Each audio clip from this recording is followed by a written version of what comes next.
Hi student, good morning. Welcome to Discovery Learning. आज हम दिगंत भाग 2 बुक हिंदी को डिस्कस करने जा रहे हैं, जो कि 12th क्लास का है। चैप्टर 8 सिपाही की माँ, जो कि मोहन राकेश जी के द्वारा लिखा गया है। पहले हम मोहन राकेश की जीवनी को जानेंगे, उसके बाद सिपाही की माँ के बारे में जानेंगे। सिपाही की माँ एक एकांकी कहा जाए, आपसे ऑब्जेक्टिव में पूछा जाए कि सिपाही की माँ क्या है, तो एक एकांकी है।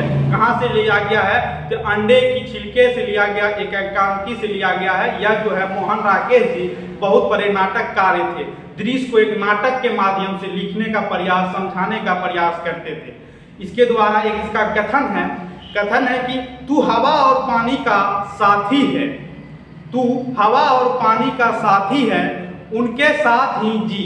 जीवन में ख्याति या प्राप्ति पाना तेरी उपलब्धि नहीं है, तेरी उपलब्धि है खोज, खुद को खोज और जी।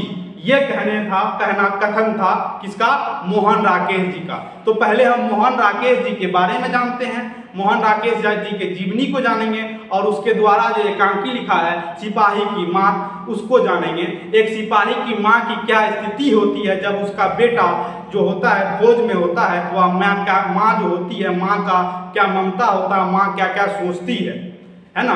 तो माँ, सिपाहियों की माँ की स्थिति का वर्णन, उसके दृश्य को दिखाने का प्रयास किए हैं मोहन राकेश जी। मोहन राकेश जी का जब बात करें जन्म का, तो मोहन राकेश जी जो है उसका जन्म 8 जनवरी 1925 को हुआ था। ठीक है, इंटरेस्टिंग बात है, इसका जनवरी जो है, जनवरी में इसका जन्म होता है और इसका जो होता है निधन जो होता है दिसंबर में होता है। तो साल के फर्स्ट माह में जन्म और लास्ट में निधन, तो इससे आप रिलेट करके याद रखना है। तो 8 जनवरी को जो होता है, क्या होता है, इसका जन्म होता है और 3 दिसंबर को इनका निधन हो जाता है। कब? 1925 में जो है इसका क्या होता है, जन्म होता है। नहीं 1925 में तो इसका जन्म होता है और इसका जो निधन होता है 1972 में होगा ना, उल्टा लिखा गया है।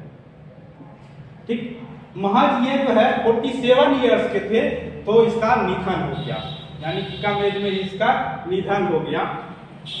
जब इसका जन्म स्थान पंजाब था, है ना, अमृतसर पंजाब।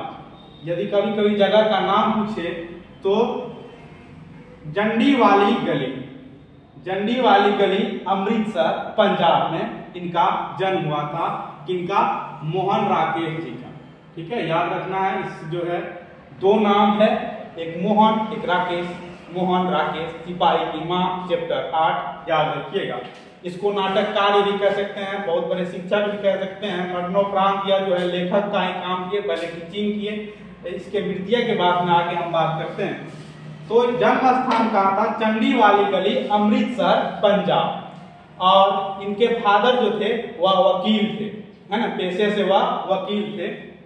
बचपन का इसका नाम मदन मोहन था। अब देखिए बचपन में भी इसका 2 नाम, एक अलग नाम मदन, एक मोहन।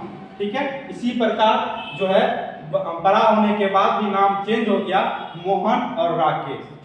ठीक, पूरा नाम मदन मोहन गुगलानी था और इसके पिताजी का नाम था करमचंद गुगलानी, पेशे से यह वकील था। अब इस नाम को भी याद रखना होगा, जैसे कि आप एक मूवी देखे होंगे जो कि होता मूवी है, एक मूवी है, उसमें वकील का नाम जो कि फीमेल वकील रहती है उसका नाम भी गुलनार शायद रहता है ना। वह मूवी का हम अभी एग्जैक्ट नाम भूल रहे हैं, ठीक है ना। उस मूवी में जो है उस वकील की नाम जो है गुगलान थी।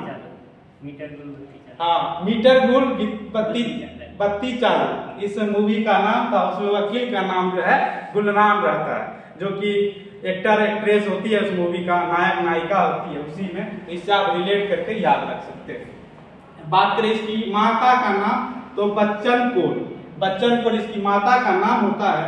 शिक्षा में हम बता दें कि यह संस्कृत से एमए, हिंदी से एमए और इंग्लिश से भी एमए किए हुए थे मोहन राकेश जी। ये भाषा के टीचर प्रोफेसर रहे थे मुंबई में। उससे पहले दिल्ली का प्रोफेसर रहे और फिर बाद में जाके दिल्ली का भी प्रोफेसर हो गए। यानी कि पहले तो प्रोफेसर हो गए, उसके बाद उस जिस विभाग में ये प्रोफेसर हुए उसका जो है हेड के रूप में काम किए और अंत तक मरणोपरांत कर दिया जो है लेखन का काम किए, और मरने के बाद भी मोहन राकेश की डायरी जो प्रकाशित हुआ, तो ये सब मरणोपरांत के बाद जो प्रकाशित हुआ। अब इसके द्वारा बहुत सारी कहानी, एकांकी, नाटक, लेखक, अनुवाद किए गए हैं। तो कुछ जो इम्पोर्टेंट होता है आपके एग्जाम के पॉइंट ऑफ व्यू से, उसको हम जान लेते हैं। कहानी का बात करें तो कहानी है वारिस, एक और जिंदगी, फौलाद का आकाश, और एकांकी है पैर तले जमीन, अंडे की छिलके। इसी से आपका जो है ये सिपाही की माँ को लिया गया है। आपके ऑब्जेक्टिव में पूछा जाएगा कि सिपाही की माँ किस एकांकी का भाग है, अंश है, तो अंडे की छिलके का एक भाग है, और सब भाग एकांकी से लिया गया है। लेकिन मुख्य रूप से एग्जाम यदि पूछे तो इसमें आपको टिक करना है, ऑब्जेक्टिव में पूछा गया क्वेश्चन में। नाटक है आषाढ़ का एक दिन, आधे अधूरे है ना, आधे अधूरे, और लेख जो है, लेख या निबंध का बात करें तो आखिरी चट्टान तक इसका जो है निबंध है। अनुवाद है एक औरत का चेहरा, और डायरी जो इसके द्वारा डायरी लिखा गया था मरणोपरांत, मोहन राकेश की डायरी, ये इसके मरने के बाद जो है प्रकाशित हुआ। ये मोटा मोटी तौर पे जो है हमने सिपाही की माँ लेखक के बारे में, जिसका नाम था मोहन राकेश, उसके बारे में चर्चा किए हैं। तो याद रखना है 8 जनवरी 1925 को जन्म हुआ, और 3 दिसंबर को इनका निधन हो जाता है। कब? 1972 में। ऑब्जेक्टिव में क्वेश्चन इसके बचपन के नाम से आता है, इसके जन्म और इसके निधन से आता है, और इसके बाद इसके जो है फादर के नाम से आएगा, और इसके द्वारा जो लिखा गया है कहानी, नाटक, एकांकी, इस यहाँ से ऑब्जेक्टिव आता है, आपके एग्जाम में पूछा जाता है। ठीक, अब हम बात करते हैं कि सिपाही की माँ, ये एकांकी के बारे में। सिपाही की माँ जो है एक एकांकी है, इसके बारे में ऑब्जेक्टिव में पूछा जाए तो ये एकांकी है। आपसे पूछा है सिपाही की माँ है क्या? एकांकी है। अब यहाँ से जो है एक एकांकी शुरू होता है, यानी कि हम पहले ही बता दें कि मोहन राकेश जी जो थे नाटककार थे, यानी नाटक में माहिर थे। किसी दृश्य को वर्णन करने में इसको मजा आता था, और किसी दृश्य को वर्णन अच्छे से या कर पाते थे। तो उस दृश्य को दिखाते हैं, एक जो है फिल्मी टाइप से दृश्य को दिखाते हैं। पहली दृश्य और दूसरी दृश्य में दिखाते हैं। तो पहली दृश्य में दिखाता है कि एक गांव का आंगन, और एक गांव का आंगन, उस आंगन में एक विसानी जो है माँ बूढ़ी जो थी, वह सिपाही की माँ है, जिसका नाम है विसानी, वह रहती थी, और उसके साथ एक बेटी मुन्नी रहती थी। आपसे ऑब्जेक्टिव में क्वेश्चन पूछा जाएगा कि विसानी कौन थी, तो वह जो है उस सिपाही की माँ थी। उस सिपाही का नाम क्या था? मानक, और मानक की बहन कौन थी? मुन्नी। तो इसी के बीच कहानी है। इसका बेटा जो है, जिसका नाम है मानक, वह बर्मा जो है गए हैं युद्ध पर, सेकेंड वर्ल्ड वॉर में अंग्रेजों के तरफ से वह लड़ रहे हैं। तो उसी के दृश्य को, उसके घर की दृश्य को पहले दिखाते हैं। पहले दृश्य में दिखाते हैं ये लेखक कि आंगन है, गांव का आंगन है। क्या आप कल्पना कीजिए कि गांव का कैसा आंगन होता है ना? वह शीतलता, वह झोपड़ी का घर, और वह जो उसकी माँ थी वह चरखा चलाती है, और उसकी 14 साल की बेटी मुन्नी है। अब इसी समय यहाँ से यह दृश्य चरखा है, 2 चरखा को दिखाया जाता है। उसके बाद चारपाई को दृश्य को दिखाया जाता है, उस दृश्य का वर्णन किया। जब आप पढ़िएगा तो अच्छे से बताया गया। उस दृश्य को पहले बताते हैं लेखक कि यह दृश्य दिखता है, और दृश्य देखने के बाद उसके बाद डाक गाड़ी उसी गांव में आता है। उसी गांव में डाक गाड़ी आता है जो चिट्ठी लेके आता है, हर एक रोज या सप्ताह में एक रोज आता है। चिट्ठी लेके उस गांव में डाक गाड़ी पहुंचा। टमटम से घोड़ा का आवाज सुनने पर विसानी देखती है कि आवाज उसको सुनाई दिया, तो वह मुन्नी को बोलती है, और मुन्नी को लगता है कि हाँ, चिट्ठी का जो गाड़ी होता है, डाक का जो गाड़ी होता है, वह गांव आया है।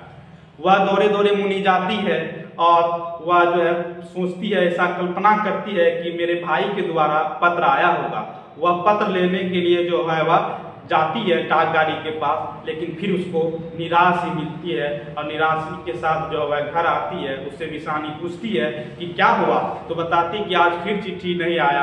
तो उसमें जो है फिर वह बोलती है कि उसको इतना भी टाइम नहीं मिलता कि अपने माँ का हाल चाल जान ले, है ना, एक बार चिट्ठी लिख दे। तो उसके बारे में बात करने लगती है और तब एक नाम आता है आपका चौधरी जी, है ना। इसके बाद उस जो है एकांकी में नाम आता है चौधरी का।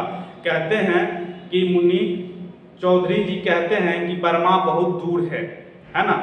तो कहते हैं कि ऐसे वो चौधरी बकते रहते हैं। एक लड़ाई हो के क्या लड़के आया कि उसको लगता है कि परम ज्ञानी हो गया, अपने घर संभलता नहीं कि वह जो है दूसरे को ज्ञान का पाठ पढ़ाने लगा।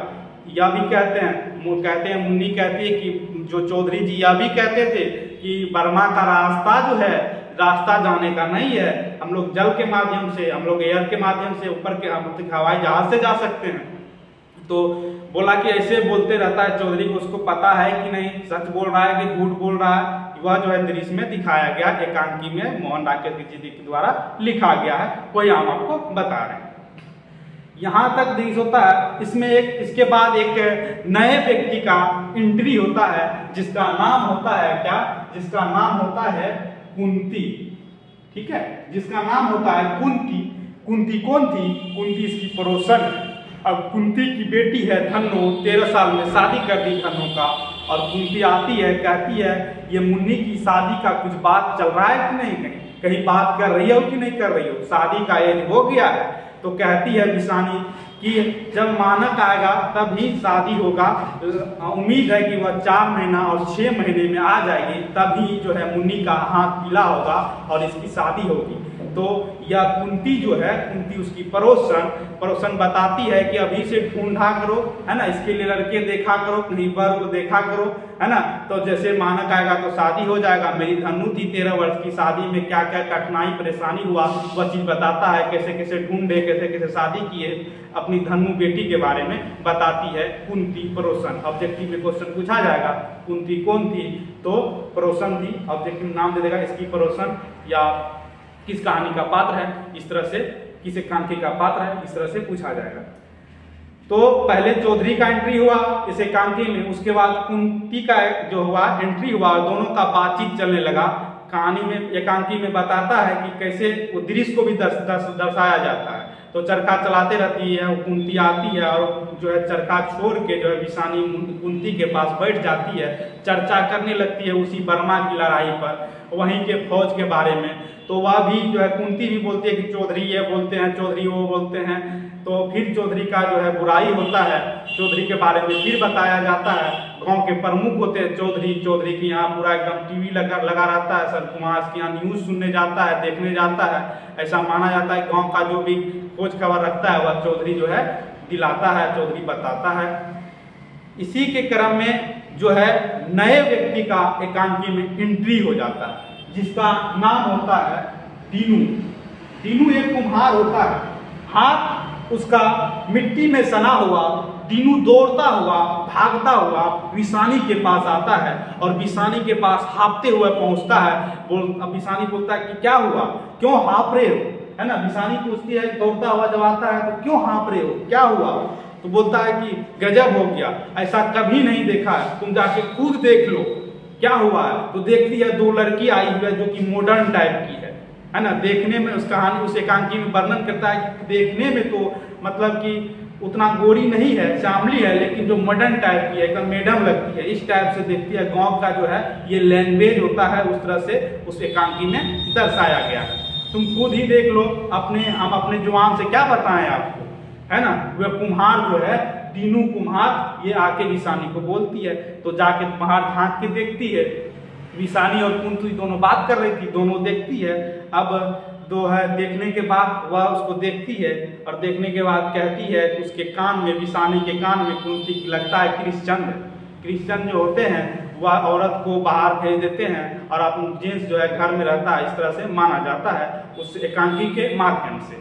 कान में अपनी बोलती है, एक दो जो औरत के बीच जो बातचीत होता है उस बातचीत को बताती है। उसके बाद दीनू जो होता है कुम्हार, वह बताता है नहीं, यह जो है ऐसा माना जाता है कि विलेत से आई है, है ना, बर्मा की नहीं जो है यह रंगून से आई है, रंगून से आई है, बर्मा की राजधानी रंगून से आई है।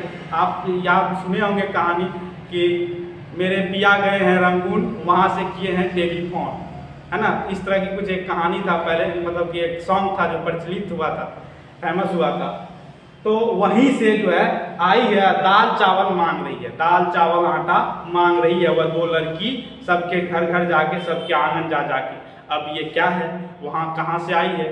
तो आश्चर्य हुआ कि इस तरह की लड़की और जो है यह खाने के सामान दाल चावल आटा मांग रही है, क्या स्थिति है? सबके मन में जानने की जो है लालसा हुआ। इसे तरह आते आते बोला कि खुद आएगा, तुम ही पूछ लेना, तुम्हारे यहाँ आएगा, है ना। दीनू बोला पूछ लेना कहाँ से आई है, क्या है, नहीं है। इतने में जो है वह दोनों लड़की जो है विषानी की यहाँ पहुँच जाती है, और पहुंचने के बाद फिर वहाँ वार्तालाप होता है वह दोनों लड़की से और विषानी से। तो वह बताती है कि हम बर्मा से भाग के आए हैं, लड़ाई जो हो रहा है उसी लड़ाई में हम लोग किसी तरह छुप के आए हैं, भाग के आए हैं, और मेरे दोनों के साथ एक और लड़की थी, वह जो है वहीं छूट गई है। बहुत दूर भागने के बाद 13 दिन में 14 दिन में हम लोग यहाँ पहुँचे हैं, जंगल जंगल भागते भागते, पानी पानी भागते भागते हम लोग जो है यहाँ पहुँचे हैं, किसी तरह अपना जान को बचा के भागे हैं। जो भागेगा तो ठीक है, जो नहीं भागेगा वह उसको मरना तय है। इस तरह की डरावनी बातें जो है करता है। तब उससे पूछता है कि क्या वहाँ जाने का कोई रास्ता नहीं है? तो फिर बोलती है विषान को, बताती है लड़की कि नहीं कोई रास्ता नहीं है, है ना, हम लोग पानी के माध्यम से नहीं तो हम लोग जो है हवाई जहाज के माध्यम से ही जा सकते हैं। और इतने में मुन्नी भी यह सब बात सुन रही थी इस घर में। तो मुन्नी के भी मन में कल्पना आया कि वहाँ से तब तो जो पत्र आता होगा, जो चिट्ठी आती होगी, वह तो फिर जो है शिप से ही आती होगी। तो बोला कि हाँ, तो बोला कि तब तो कभी कभी शिप जो है डूब भी जाता होगा। तो बोला कि हाँ कभी कभी बार बार डूब जाता है, और जो युद्ध होता है वह तो एकदम हवाई जहाज से युद्ध होता है, फाइटर प्लेन से युद्ध होता है। बहुत जो है भयावह स्थिति है, बहुत आदमी मरते हैं, बहुत सारे सैनिक मरते हैं, रोज इतना मरता है, रोज उतना मरता है। बहुत सारा कहानी वहाँ का किस्सा सुनाने लगा। तो ये सब दृश्य देख के जो है तब यह भी बोली कि मेरा भी बेटा उस लड़ाई में है, बर्मा में युद्ध लड़ रहा है ना। तो बोलती आपका बेटा का भलाई हो, दे अम्मा हमें दे दे कुछ। तो वह लेती है आटा, वो सब बोलती है जा मुन्नी अब जो है निकाल के लेगा, 1 कटोरा लेके चावल और उसको दे दो। तो चावल देता है, और चावल देने के बाद वह दोनों लड़की चल जाती है। यहाँ पे आपका जो है पहला दृश्य खत्म होता है, रात होता है, विषानी और मुन्नी सोने चल जाती है। कैसे सोती है सब दृश्य का वर्णन उसमें किया गया है। अब सो जाती है, यह पहला दृश्य आपका एकांकी का खत्म होता है। अब इस एकांकी का दूसरा पड़ाव, दूसरा दृश्य स्टार्ट होता है। तो इस कहानी का दूसरा दृश्य जो है स्टार्ट होता है। इससे पहले हम एक बात कर लें कि कह रहा है चिट्ठी, उसका जो पिछली बार जो चिट्ठी आया था भैया का, उसमें लिखा था कि बर्मा जा रहे हैं, बर्मा पे जो है चर्चा किया था, वहाँ जो है जाएंगे युद्ध लड़ने, ये बताया था। इसलिए पता था कि बर्मा गए हुए हैं। तो कहती है कि चिट्ठी ना आया तो वह ही आएंगे, चिट्ठी नहीं आया तो वह ही आएंगे, मम्मी तुम टेंशन मत लो, सो जाओ। मतलब फिक्र हो रहा था, सोचती रहती थी, बात करते रहते थे कि चिट्ठी नहीं आएगा तो वह खुद आ जाएंगे, तुम सो जाओ। कहती हाँ बेटी मुन्नी तुम ठीक बोल रही है, वो चिट्ठी नहीं आएगा तो वह खुद आ जाएगा। तो इस तरह से कहकर वह दोनों सोता है, और वहाँ से जो है पहला यह दृश्य खत्म होता है। दूसरा दृश्य में जो है अब जो है विषानी को जो है सपना आ जाता है, और वह सपना देखती है। जब यह एकांकी को पढ़िएगा तो इसमें यह नहीं लिखा गया है कहीं कि इस बाद में बताया गया कि सपना आया, तो पहले पढ़िएगा तो आपको सब रियलिटी लगेगा कि रियल में ऐसा हुआ है। इसमें लिखा गया है कि एकदम खून से लथपथ होकर जो है इसका बेटा, विषानी का बेटा, जिसका नाम था आपका मानक, जिसका नाम था मानक, वह जो है गोली लगा हुआ है, पूरे गोली सीना जो है गोली से सीना छल्ली है, वह घर आ गया है। और माँ उसको देखा और गले लगा लिया, अपने आंचल में छुपा लेती है। वह जो है ये सब जो है देख रही है, उसमें लिखा गया, पहले एक दिन बताया कि सपना देख रही थी। और माँ जो है माँ के आंचल में वह छिप जाता है, और उसके पीछे एक और सिपाही जो है पूरा एकदम ड्रेस में वहाँ से आता है और एक गोली तान देता है इस पे, और इसको मारने लगता है। विषानी जो रोकता है, मतलब जो है नहीं मारने बोलता है कि रुक जाओ, क्यों मार रहे हो, है ना, तो बोलता है यह दुश्मन है, हमारे बहुत सारे जो है सिपाही भाइयों का यह जान लिया है, इसको हम नहीं मारेंगे तो यह खुद हमको मार देगी। बोलता है नहीं, ऐसा नहीं करेगा, यह मेरा बेटा है, इसको हम जानते हैं और यह तुमको नहीं मारेगा, इसको बख्श दो, इसको नहीं दो। बोला हम इसको जब छोड़ देंगे, हम इसको नहीं मारेंगे तो यह जो है जिंदा बचा तो हमको मार देगा। इस लड़ाई में यही वसूल है, या मरो या मारो, है ना, पीछे नहीं हट के आना है। इसको जब हम नहीं मारेंगे तो यह जिंदा बचा तो हमको मार देगी। तो विशानी बोलती है कि यह मेरा बेटा है, मैं इसको अच्छी तरह से जानता हूँ, यह मेरा बात मानेगा, तुमको नहीं मारेगा, इसको बख्श दो और इसको छोड़ दो। जैसे ये जो है बंदूक उस पर तान दिया था सिपाही। तब जो है इसका बेटा आंचल में जो छुपा हुआ था, गोद में जो बैठा हुआ था, वह जो है मानक उठा और जो है उसके गन को घुमाकर सीधा उसके ऊपर तान दिया। यानी कि अब थोड़ा ठीक ठाक हो गया और उसी सिपाही के ऊपर जो है तान दिया, उसको मारने के लिए तैयार है। तो अब उसकी माँ तो बोलती है कि ना, या जो है मेरा बेटा या मेरा बात मानेगा या तुमको नहीं मारेगा, और मान दिया। तो वो बोल रहा है सिपाही उसकी माँ को कि देखी, तुमको लग रहा था तुम्हारा बेटा है तो तुम, इसकी आंखों में सीधा खौफ दिख रहा है, इसकी आंखों में सीधा जो गुस्सा दिख रहा है, इसके आंख देखे गुस्से से लाल है और हमको इसको छोड़ दिए तो यह हमको मार देगा। अब हमको लगता नहीं कि हम यहाँ से जिंदा जा पाएंगे। तब वह जो है जो सिपाही लेट गया था, जिसके ऊपर तान दिया था गोली, वह अपनी कहानी सुनाने लगा कि छोड़ दो, है ना, इसको छोड़ दो, इसके मेरी तुम्हारी तरह इसका भी माँ होगा, इसका भी घर द्वार होगा, इसमें वहाँ इंतजार कर रहा था जैसे हम तुम्हारा इंतजार कर रहे थे। तो वह बताता है सिपाही कि हाँ मेरा भी माँ है, मेरा घर द्वार है, मेरा जो है वाइफ है, वह प्रेग्नेंट है, उसका जो है ये सब सारे कुछ उसको बताता है, इस तरह का दृश्य। तो वह जो है उसको रोकने का प्रयास करती है। अब इसी क्रम में जो है उसका नींद टूट जाता है, नींद टूट जाता है और उठती है। उठने के बाद अपने बेटे का नाम लेती है, मानक मानक कह के चिल्लाती है। मुन्नी बोलती है क्या हुआ, तो वह जो है क्या हुआ बोलती है, तो बताती है कि सपना देखा। यह एक प्रकार का जो है दृश्य दिखा, जो दूसरा दृश्य है यह एकांकी है, मोहन राकेश के द्वारा लिखा गया। यही आपका जो है चैप्टर 8 है। हम बिना बुक से आपको पूरा A to Z कहानी समझाने का प्रयास किए, मोहन राकेश का जो है जीवनी बताने का प्रयास किए। जितना बात बताएं आप ध्यान से सुनिएगा, एक भी क्वेश्चन ऑब्जेक्टिव से लेकर सब्जेक्टिव कहीं आपका नहीं छूटेगा। तो आप इस बार जो है आप एग्जाम देना जा रहे हैं ये बोर्ड का, तो आप इस वीडियो को अच्छे से देख लीजिएगा कि यहाँ से जो सिपाही की माँ चैप्टर होता है, यहाँ से आपका हर एक क्वेश्चन बन जाएगा, ऑब्जेक्टिव शॉर्ट लॉन्ग सारा क्वेश्चन आपको सॉल्व हो जाएगा, कहीं कुछ प्रॉब्लम नहीं होगा। तो वीडियो अच्छा लगे तो लाइक और चैनल को सब्सक्राइब जरूर करें और दूसरे को से शेयर भी करें। ठीक है, मिलेंगे दूसरे वीडियो में, तब तक के लिए जय हिंद जय भारत।